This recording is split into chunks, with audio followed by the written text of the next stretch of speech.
to his Italy side in this Six Nations, and 5 of them on this squad and 3 starting for Aironi.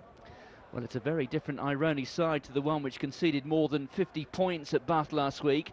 The only player who survives from the pack is Josh Soul, who switches from the flank to number 8. There's a semblance of continuity in the back line, though only just. The New Zealander James Marshall remains at fly half. His new half-back partner is Mickey Wilson. And there is Roland Phillips. Other familiar faces to look out for those who are very familiar with the Premiership. Rod Penny is here, and there is the Ulster side. They've been forced into making 2 changes following the bruising battle against Biarritz. They're both significant losses, and both to the front row. The Springbok tight head, BJ Boerta, has damaged elbow ligaments, while the captain, Rory Best, he hasn't had the best of luck with injuries over the last 2 seasons. He's failed to recover from the rib problem. But, well, it's a home game for Aironi, but if you look in terms of the fans out there, well, Aironi followers are outnumbered by the men from Northern Ireland. Well, the replacements, Andy Kyriakou and Jerry Cronin, are the 2 new faces to the Ulster bench, while for Aironi, Carlo Del Fava and Salvatore Perugini are both in Italy's squad for the Six Nations. And there's the captain of the Aironi side, Quinton Heldenhuis. And it was interesting actually going down and seeing the toss a bit earlier, which, by the way, Aironi won. Well, it was partially conducted in Afrikaans, because you've got Quinton Heldenhuis, the man from Krugersdorp, now an Italy international, up against Johan Muller. 2 players who may well have crossed swords in the past. And the referee from France, Christophe Berdos, and Fabio Ongaro, former Saracen. There's a bit of a Saracen spine running through this Aironi side. Ongaro starting alongside another former Saracen, Matthias Aguero. Well, the day of destiny has arrived. A win for Ulster will certainly get them through to the last 8, and may even be good enough for a home quarter-final. That's where a 4th try would come in handy. But before we start, a minute's silence in respect of the death of Luca Sanna, an Italian soldier killed in Afghanistan earlier this week.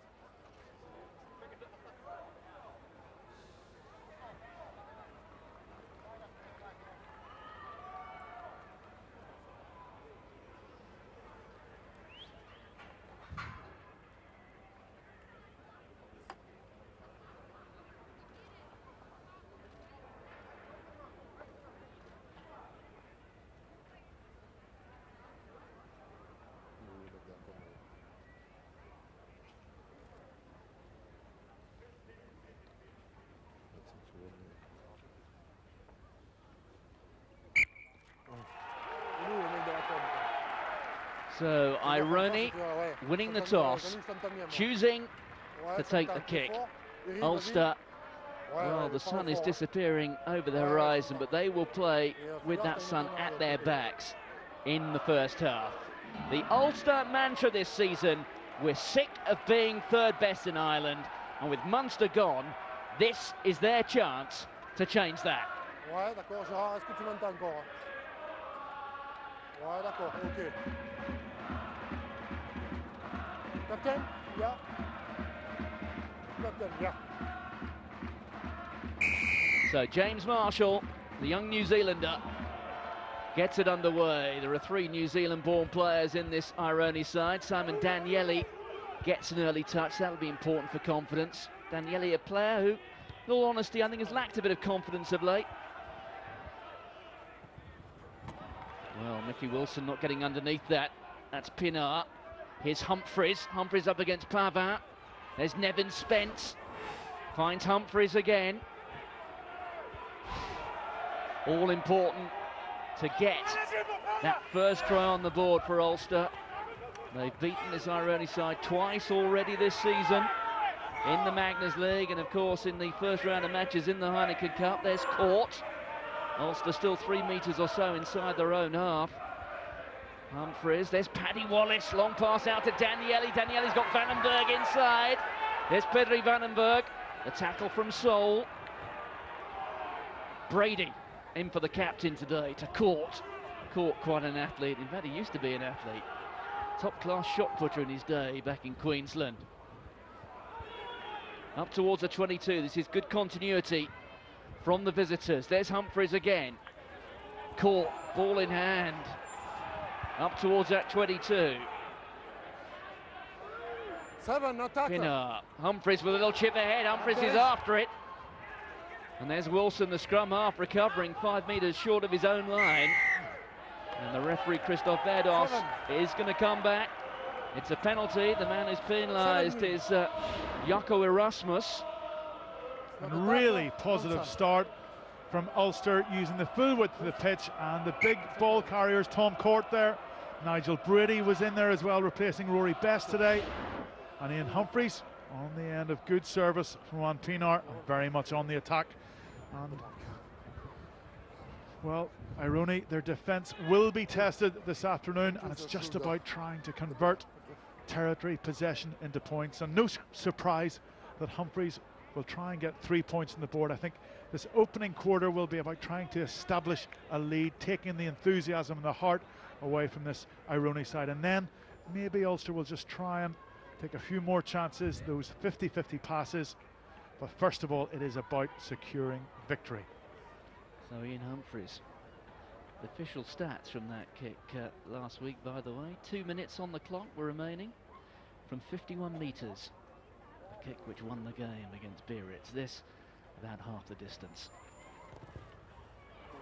And Humphries, whose kicking percentages in the Heineken Cup around about the 90% mark, is 1 out of 1 today. The Ulster supporters on their feet, big travelling support. They've made it by train, plane, automobile here, whatever way possible, because there's such a level of expectation. People want to be here to witness Ulster qualifying for the quarterfinals since the first time since 1999. So it's Marshall who gets us back underway. The catch from Dan Tui, who impressed so much last week at Ravenhill. Tui, whose reward is he's a member of the Wolfhound squad, which is effectively the Ireland A squad. There's Sol playing at number 8 for the first time this season for Aironi. It's all changed in the back row this week for the Italian side. There's Gilberto Pavin. Pavin just steps inside the attempt of the tackle by Nevin Spence. Wilson, that's the captain, Heldenhuis. Carlo Del Fava, his partner in the Italy side, is on the bench today, Del Fava. Penalty this time to the Italians. Number 2 wide, 1 away. Well, immediate response, and Ulster, they just didn't manage to get the ball back from that Gary Owen. The box kick from Juan Pinar, just not rolling away. Berdos right on the spot there. And Aironi certainly trying to spread the ball, and we see the decision here to go for the corner, a level, I suppose, of their ambition as well. Everybody, you know, this is the problem as well. Not that Ulster will be complacent, but you've got to think you get into their territory, you will get points. But this Aironi side, they can play rugby. They've beaten Biarritz here, so they have a level of self-belief. Self-belief, despite the fact in their history, which of course is a short history, they've only been alive as a rugby franchise for this season. They've lost 16 out of their 17 matches. But they're starting to apply the pressure here on Ulster. And this is the area of the game that Ulster worried about beforehand. The Stretton Mall, front 5 very strong in Aironi. And that was the captain, Feldenhuis. There's Wilson. Out to Marshall, the long pass out to the fullback, Larag. Julian Larag. What's a run? The tackle eventually made by Daniele. Mickey Wilson there, born in Bedford, and spent some time on the Saracen staff. To Sol. But Sol just being shepherded into touch with great ease there. You could just sense the nervousness here, that driven maul from Aironi. They may well lack a little bit of experience in the mixed and matched across the team, but they're very strong in the front 5. Bortolami, Ongaro, Aguero, lots of Premiership experience. Well, the maths are simple here because Biarritz have a superior head-to-head record with Ulster. Ulster have to get more league points today than Biarritz to win the pool. There's Rumpinar. Oh, Well, Pinar won't be happy with that. He was looking for the box kick for Daniele to be able to get up and challenge for the ball, but straight into touch. And again, I think we see, well, they've got a few back row out in the back line here. Interesting whether they go for the maul or try and set up a pod in midfield. Wilson hasn't played with Marshall too many times. Marshall, who came here the fly half in mid-November, just to fill in the time before he goes back to the NPC. It's Ulster ball. Pina looks up, sees space. That's an intelligent kick. Larag and Penny go back. Also there's Pratichetti. And Pratichetti, well, he slipped over. And Julian Larag has got something to say there, the former Perpignan and Sale fullback. Matteo Pratichetti slipping on the surface, which has got a bit of give in it. Yeah, it's a little bit greasy, but there's a great kick by Pinar. Spotted the space, angled it beautifully, but Stephen Ferris there came up with a massive tackle in midfield and then pounced on the ball on the ground to create the turnover. There's Nigel Brady, one of the veterans, made his debut for Ulster more than 8 years ago, but it's stolen at the front of the line. push back.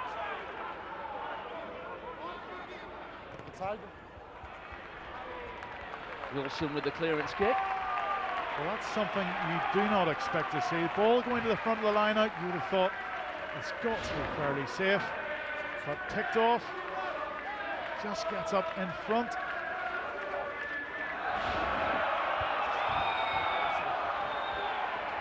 There goes Stephen Ferris. Well, the ball has gone forward in the contact. Stephen Ferris, a member of the Ireland squad for the Six Nations, as you would expect. Well, big ball carrying and just trying to keep the ball alive. With the knock on, and every little knock on, every line out that Aironi can win will just boost their confidence.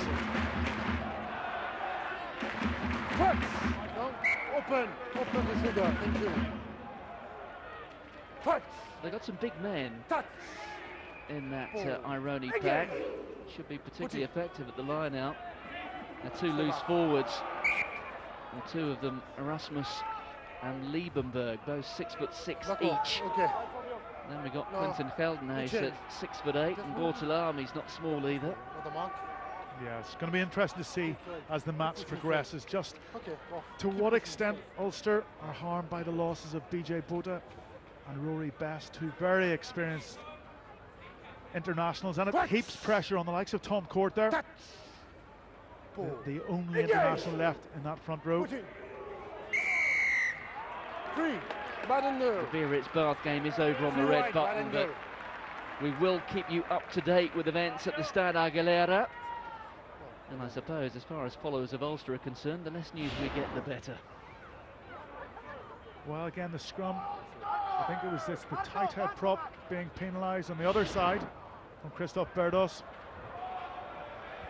But if Aironi can just take, I suppose, the energy out of Ulster in this opening 20 minutes, you know, they will feel within 3 points, 6 points, that anything can happen, and those nerves could play a huge part of this game as Ulster try and build up some sort of winning position.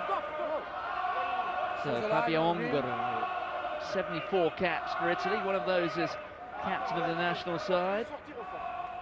Open the gap.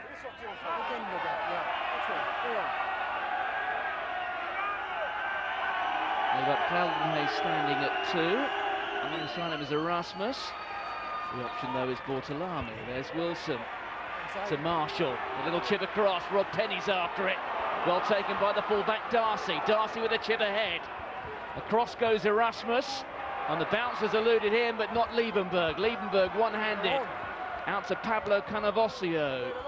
Canavosio on the wing today, which is where he played most of his rugby when he was in the French league at Cass. But one or two people who are watching might be thinking, hang on, he's a scrum half, isn't he? Well, Vandenberg looks for the quick throw in. Well, that was great covering from the back row players now. Aironi, Erasmus and Liebenberg. Adam Darcy pounced on that ball and managed to get the kick downfield. And Aironi mixing up their play. They've spread the ball wide and also then chipped over what's a very strong attacking defensive line from Ulster, pushing up in the middle of the field.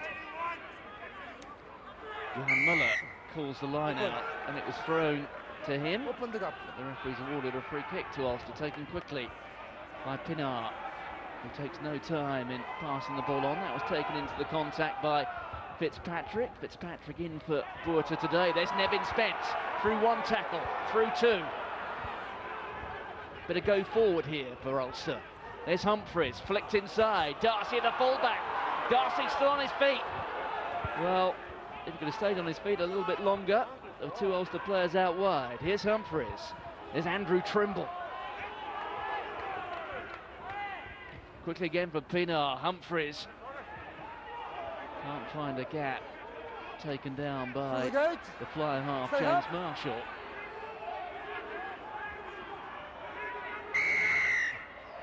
Penalty against Ulster though. Ulster hands on the ball.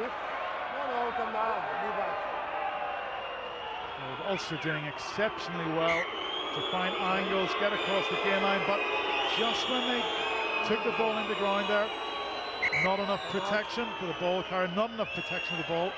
Well, we've got some news from down at the Stade Aguilera. We've got a try, converted try, Dimitri Yashvili, the little general. So, first blood to Biarritz, converted himself. Yashvili, unquestionably the most dangerous player. The most dangerous player in that Biarritz side. Ulster managed to keep him quiet last week and frustrate him in that first half when Biarritz had all the conditions, restricted them to 2 penalties, and that laid the foundation for the victory.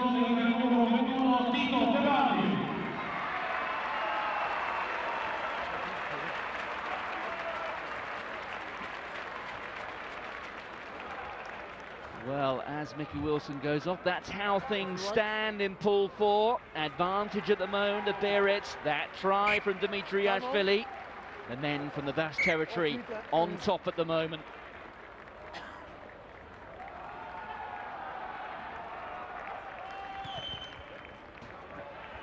So that change at scrum half. On has come Tito Tebaldi.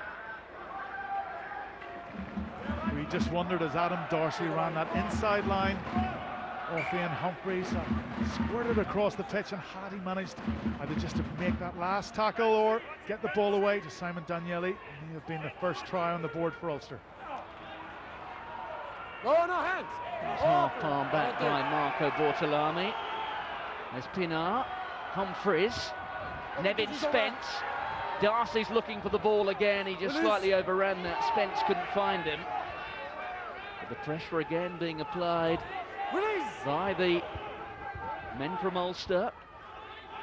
Repeat that news from down at Stade Aguilera in the southwest of France. Biarritz have got the first try against Bath. Neat little inside pass attempted there by Paddy Wallace. 3 points to 0 here at the Stadio Zaffanella. There's Julian Larag, straight down the throat of Trimble. Here's Danieli, he's got some space. The tackle from Ongaro. The referee Christophe Berdos says the ball went backwards.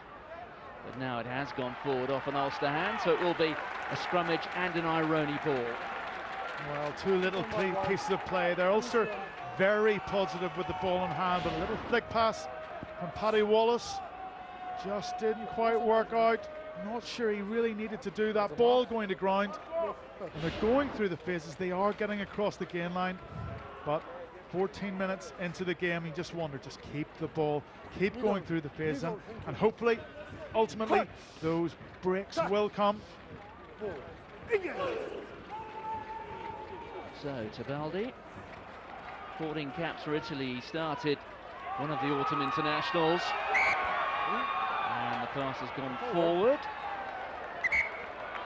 That was a big scrum from Ulster. Really managed to turn it. Not much on the short side, man on man. And that pass just forced. In these sort of end game situations, you need your big players to stand up.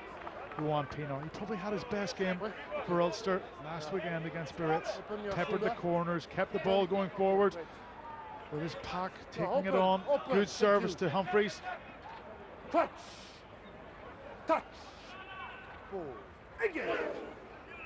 Miller. Stay. Stay. There's Humphreys. Wallace. Trimble coming in on an angle. That's Spence just losing his feet. Ferris. Just sparring with Geldenhuys in midfield. Here's Court. Court still going, but the referee has awarded a penalty. There's some obstruction from Ulster.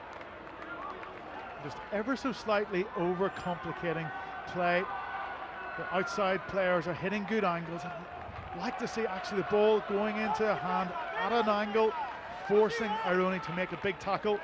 Instead, it's going wide. Greasy conditions underfoot. Nevin Spence lost his footing there. Then Tom Court holding on to the ball. Declan Fitzpatrick overrunning it. And just a little bit, you know, it's very positive, very ambitious, but just the communication just breaking down between the players. You see Declan Fitzpatrick taking out on Garrow there.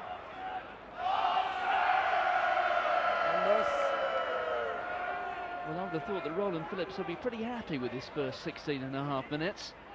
You must consider that Aironi have only accumulated just 8 points in their history, 4 points in this competition with that win against Biarritz, 4 losing bonus points in the Magnus Lee. Here's Pratichetti up to the 22, the former Calvisano player. There's Pavin. You must consider this may be a dead rubber for Aironi, but the presence of Nick Mallet will inspire many of them. There's Josh Soul, long pass out, oh, and it's gone forward. Well, we're seeing here that they're capable of finding gaps in this Ulster defence. Again, Marco Bortolami showing all his experience. And very fortunate that Josh Soul didn't get that ball away. Bortolami in the middle of the back line, just managing to send his teammate on the loop pass and exposing Ulster in the wide channels. Quite different styles. Aironi, when they do get the ball in turnover situation, very direct, trying to suck in Ulster defenders and then spreading the ball wide. Ulster very much wide immediately from first phase.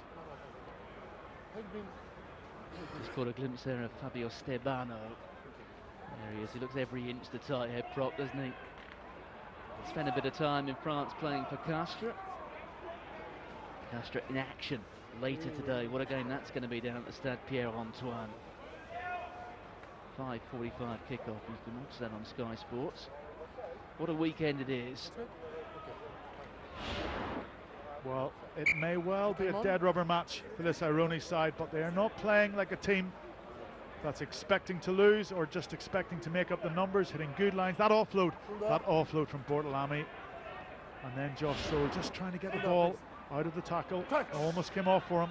Yeah, it's interesting to see Rod Penny playing in the centre here, which has become his jersey, the number 13. Followers of Saracens will associate him in recent times with being on the wing. There you see the big fella, Quinton Geldenhuys. Well, just as we approach the end of this first quarter, clearly from a qualification point of view, being in the lead, Ulster will be happy, but 3-0 maybe not a reflection of what they would have hoped for in the opening quarter of this game. I don't want that. Open your shoulder. Thank you. I want to see the shoulder. Thank you. Yeah, that's fine. Touch. Touch. Pause. Engage. One. Unbinding. Unbinding. So a penalty there to Ulster. Also leading by 3 points to 0, but events down at the Stade Aguilera have huge bearing on this match. Biarritz are in pole position, and this is the latest news from Stade Aguilera. A second try, the first from Dimitri Yashvili, this from the former England man, Ian Bolshaw. So a second try for Biarritz. If they can get 4 and and to secure the victory. They've converted the try as well. Then whatever happens here, Biarritz will top the group.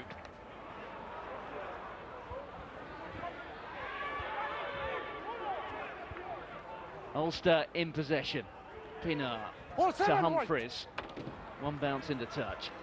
Well, conflicting opening quarters, both here and Biarritz.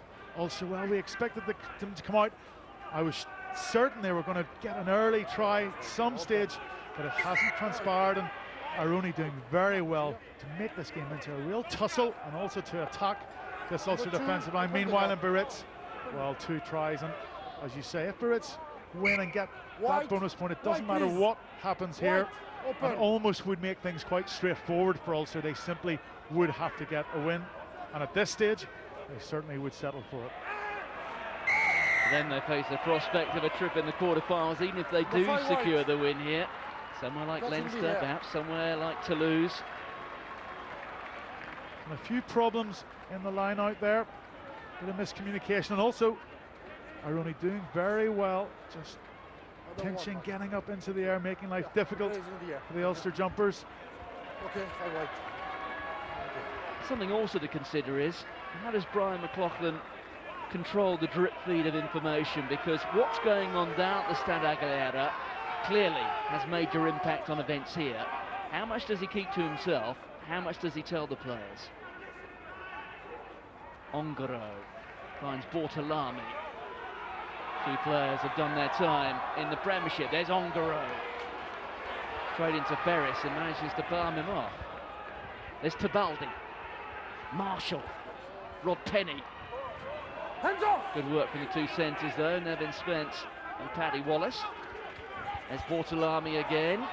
Vandenberg with the tackle. There's Josh Soul. The fly half, Marshall. Marshall, whose brother, his younger brother, is in the Crusaders squad for the Super 15, although I hasten to add, though they come from down in Crusaders country, no relation to another Marshall, a number 9 Marshall. You know what I'm talking about. Well, that's straight into the break basket of Vickers Liebenberg and straight out again. Well, to your question, Martin, I don't think Brian McLaughlin says anything to this Ulster side about what's happening for the Stade Aguilera. I know that David Humphreys has a direct line there. He will know exactly what's going on, what the try count is, what the scoreline is. But at this moment, it's all about victory for Ulster. And I think Brian McLaughlin, whether it's now or at half-time or throughout the game, the only message he will be getting on this pitch is, we've simply got to win this game. They have enough going on in their heads at the moment. They've been on the defensive for quite a number of minutes here, with Aironi enjoying plenty of possession and territory. It's just concentrating on this game. The prize today for Ulster has been an elusive one for 11 years. There's the fullback Darcy in the line. Darcy's got Trimble, and Trimble, try number 1. And you can just sense the nerves just lifting here. Plenty of red, they're on their feet. When Ulster are in possession, they look dangerous. And they've been getting the ball out wide. You had a classic 3-on-2 there. Ruan Pinar breaking down the short side. See Pinar gets, well, the back row man gets tied in. Classic 3-on-2. Darcy does very well. Just gets through the gap, hands off Vickers Liebenberg, and Trimble. Well, that's one of the easier tries that he's going to score this season. Adam Darcy has rather claimed that 15 jersey in recent weeks. He's been up against the likes of Jamie Smith and David McElwain, but Darcy, the Australian, helping create that try, the first one for Ulster. So they're one part of the way to the try bonus point. They've still got a match to win though. Ian Humphreys, 1 out of 1, makes it 2 out of 2, and it's a 10-point lead for the visitors. Well, when we're looking at potential bonus points, 4 tries required, almost break it up into quarters. If you can get 1 a quarter, or certainly 2 in that first half, then you never know what might happen. But Ulster had been making a lot of tackles, and all of a sudden, I think you see maybe Stephen Ferris, a little bit of a tug there. Look at him, just holding the shirt. It's illegal, but he gets away with it, doesn't get spotted, and just holds in Liebenberg for that split second that allows Pienaar to break down the short side. Just looking at the lineups today, we did spot a possible chink of vulnerability as Jan Muller rather mistimes it. That's Cannavosio. Erasmus, there's Cannavosio again. He's still going, he's the little wing. There's Tebaldi. Well, they do say you can be vulnerable straight after you've just scored, and Ulster were almost exposed there. Aironi still in possession. There is Tebaldi, the replacement scrum half, to Geldenhuis. He's got Josh Soul for company. They've still got possession. There's Marshall. Long pass out to Penny. Neat inside to Pavan. Now Ian Humphries needs his defensive qualities. Aironi, 8 metres out. Tebaldi again. There's Julian Larag, the fullback, to Josh Soul. Looking a little bit ponderous there, the back row forward. Vandenberg's come through, but the referee's playing advantage here to the Italians. Larag plays scrum half. Marshall, the attempt at the drop, straight out of the middle of the pack, and Aironi are on the ball. Well, he knew that he had the penalty already, so went for the drop goal, and great execution by James Marshall.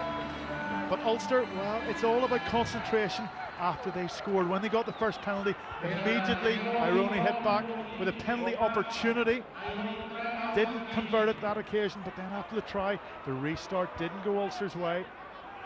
Well, it's high-octane stuff. No time wasted. There's Darcy, the chip ahead. That's comfortable for Erasmus. Long pass from Tebaldi, well timed. To Larag, here's Pavan. Sensing perhaps there's a little gap there in the Ulster defence, but the white jerseys are there covering. They've turned possession. That's Willie Falloon. Tui into the contact.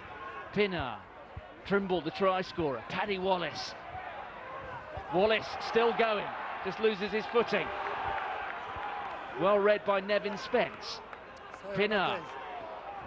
Number 1 doesn't. Well, it's a penalty, and it's against Matheus Aguero. Well, this will be an interesting call. Did they go for the 3 points? Did they pop the ball down in the corner?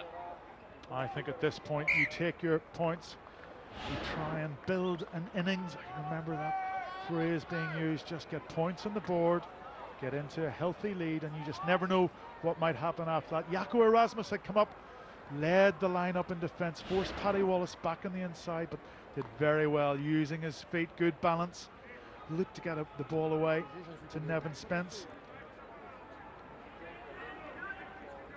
Well, over on the far side, Gilberto Pavan is getting some treatment. Pavan, who played on the wing last week against Bath and who's been named in the Italy A squad for matches against the England Saxons at Worcester and Scotland at Galashiels over the turn of the month and into February. Meanwhile,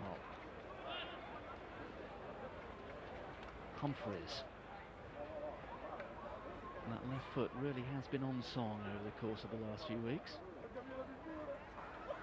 Man of the Match awards at Bath, and then last week against Biarritz. And that one, well, he didn't get hold of it, did he? Bit of a slice on that. Yeah, just seemed to slide off the boot, just slid left of the posts. But also, I mean, they will feel very comfortable and very confident in their defence. It's been one of the marks, I suppose, of their success so far, both in Magners and in Heineken Cup. And with the ball in hand, certainly Aironi full of spirit, but the Ulster defence has been rock solid so far. Yes, that was just Ian Humphries' third miss off the kicking tee in the competition this season. Oh, and Daniele, I think it is under there, who's going to be penalised. Well, the surface, I think, is a lot slippier than we might have thought at the start. Been a lot of slides, particularly the outside backs losing their footing, and Daniele, well, you can see it, it's obvious there, just held on, and by just hitting the ground, he was just isolated for that split second, allowed the Aironi player to get in and compete for the ball. Well, they've had all 4 seasons over the course of the last couple of weeks. I know it's a bit of a cliche, but I was chatting to Rod Penny yesterday, and he said A couple of weeks ago he was training in shorts and t-shirt. 2 days ago they had flurries of snow. They've had a lot of rain in between times as well, and if you walk around the fringes of the pitch here, it's quite muddy. And when we arrived today, it was bitterly cold. Move back. 5. Go back. Number 8. Leave. So we're almost through the first half hour, and Aironi have had their moments. Same way. Ulster have got 1 try. News from Stan Aguilera. Biarritz have 2. Tebaldi. Marshall. There's Pavan, fully restored. Straight into Humphreys and Wallace. Wallace doing well, just keeping him up. Just in on the ball there. Oh, what's a mole? Well, it's going to be a scrummage and an Ulster ball, and Paddy Wallace gets a few slaps over the back of the head. Yeah, he did well, targeted the ball, went high, knew the tackle had been made, just trying to keep it up and get the turnover.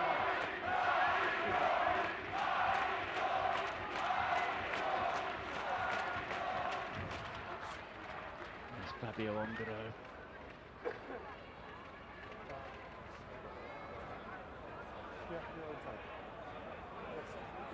And it's Declan Fitzpatrick who's just getting a bit of treatment in for BJ Buerta, who picked up that injury, elbow problem last week in the second half against Biarritz. What a battle that was at Ravenhill. Very different conditions today. No wind, no rain. Well, seeing BJ Buerta and Rory Best leave the pitch last week, 2 tough customers, but left in obvious pain.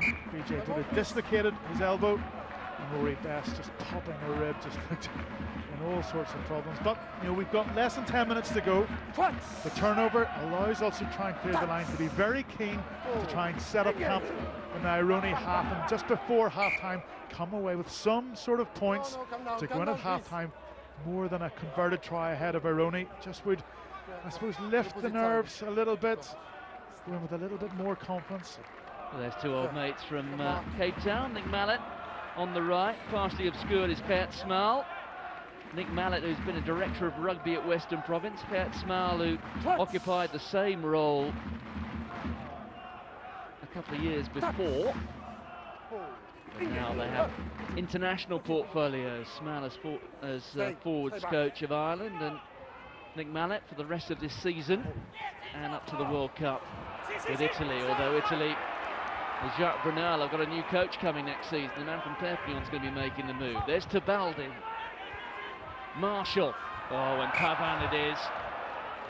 A little bit awkward having to pick that up around about shin height, but I guess at this level, those are the ones you've got to take. Yeah, and I only had a sniff at it there. Ian Humphreys, well, he just went for a little chip kick, little grubber, but didn't come off and gave possession back to Aironi. You wonder, would it have been better just getting it down the pitch, just offering the opportunity up to Aironi to counter-attack. It's been quality defence so far from Ulster, but too much play at this moment, just on there or just outside their own 22. In this area, it just means that any sort of slip or slight turnover, suddenly Aironi get back into it, look for a penalty, and all of a sudden that gap closes again. Wallenberg just pausing for a moment. Out of the back of the hand, neatly picked up by Humphreys. Play on. Referee says play on, the ball went backwards. Brilliant. It's Ferris just trying to wrestle the ball clear, but it's won by Lehmanberg, but through goes Brady. Just catching Erasmus, the referee says that's all right. Here's Canavossia. Canavossia's got real speed. Responsible for the Azzurri moment of 2010, officially with that try against Scotland in Rome in the Six Nations. I guess the Azzurri moment of 2010 wasn't a particularly competitive race, but Canavossia won it anyway. That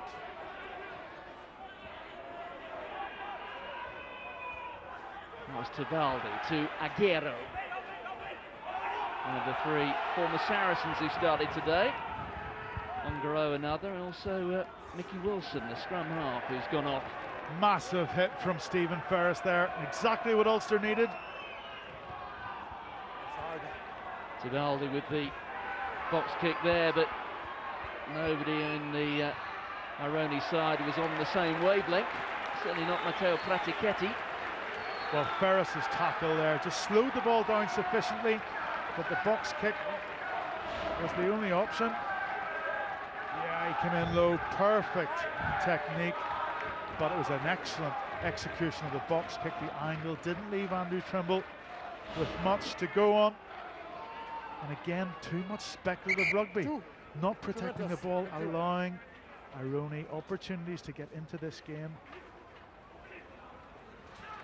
A two-handed take from Bortolami. There's Josh Soul, who appears to be enjoying his first appearance of the season at number 8. That's Stebano. Tabaldi goes one way, then comes the other. Here's Julian Larag.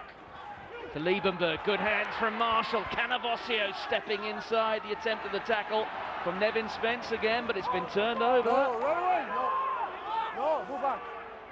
Go back. Pinar with the big right boot. Marshall's back, he slightly misread that. Keep moving, keep moving. Well, that's harmlessly going into the 22 and Trimble's underneath it. 10 meters, thank you. Darcy Hold 2. doesn't find touch, finds Rod Penny. There's Larag. Another hit from Ferris. No hands, no hands. Penalty to Aironi. Captain. And Christoph Berdos is going to have a chat with Jan Muller here. This might be worth a I say listen. hands off, he's keep playing the ball. Warning, yeah, tell your players, please. You don't really want that warning to come 5 minutes before half-time. It leaves lots of time in the game for a yellow card to come. And you wonder, just Ulster don't have to do this, don't have to give away these cheap penalties, because as much possession as Aironi has had, you wonder, where is the line break going to come from? Where is the danger? The Ulster defence has been great, and even when there's been a little space on the outside for Aironi, the scramble defence gets across and swallows up whatever Aironi has in attack. So these penalty opportunities, Ulster don't need to give them to Aironi. Just hands off the ball, let Aironi attack when they have that ball, and just back your defence. Well, the sight there of Stephen Ferris after that hit, down on all fours, won't please Brian McLaughlin. Gert Smal won't be too happy either. Yeah, you wonder, Gert Smal, the Irish forwards coach, who is he here to see? One assumes that Ferris is a shoo-in and that Irish back row. And the two names that come to mind, Tom Court, and in particular for me, Dan Toohey. He was absolutely magnificent last week. Declan Kidney was sitting in the stand, and I was surprised that he didn't actually make that starting Ireland's training squad.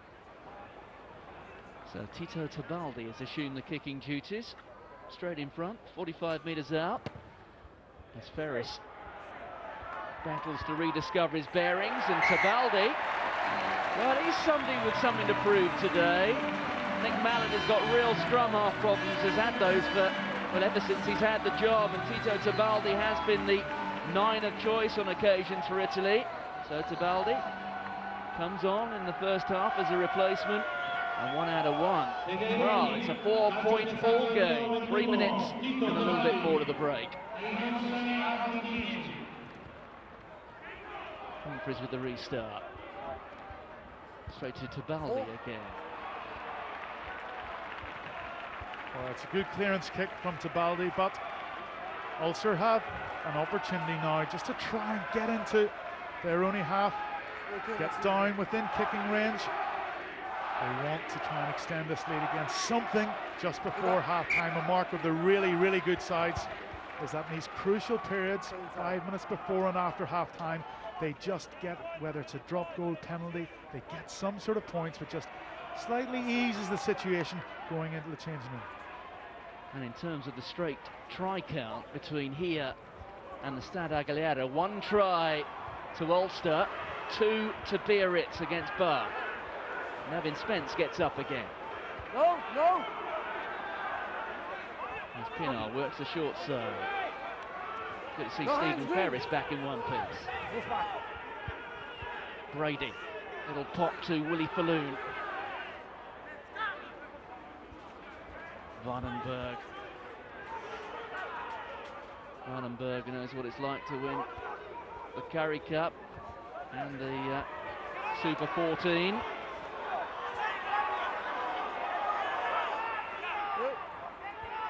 There is Vandenberg, a real battering ram. Pinard almost getting tied in. There's Humphries, little dummy. The show of the ball to Johan Muller. Humphries was partially impeded there by Tebaldi, and it's loose. Back goes Pratichetti. Pratichetti falls on it.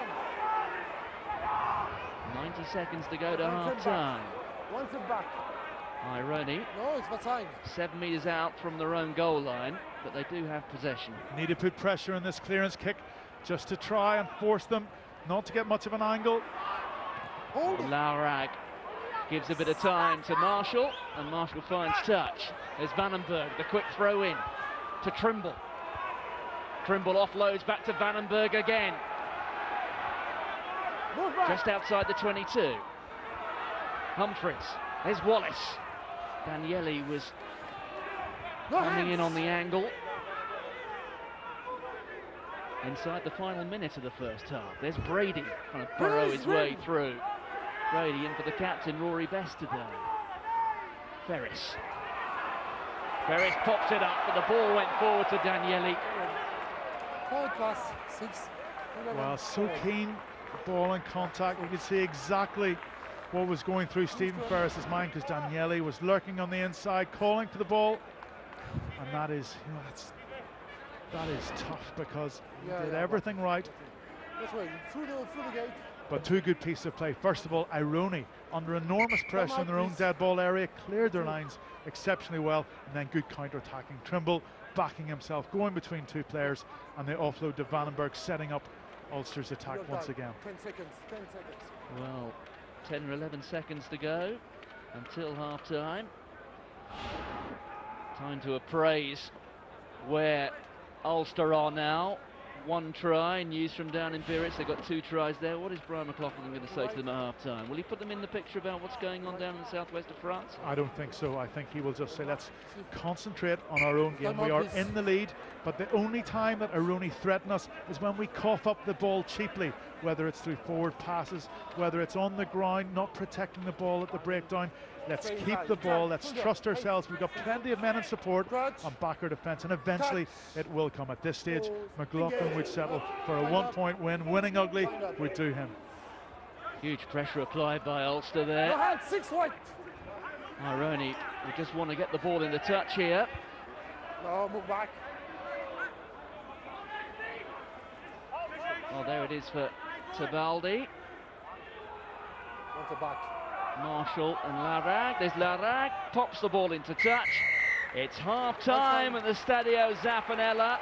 Ulster have got 1 try. Half-time, Aironi 6, Ulster 10.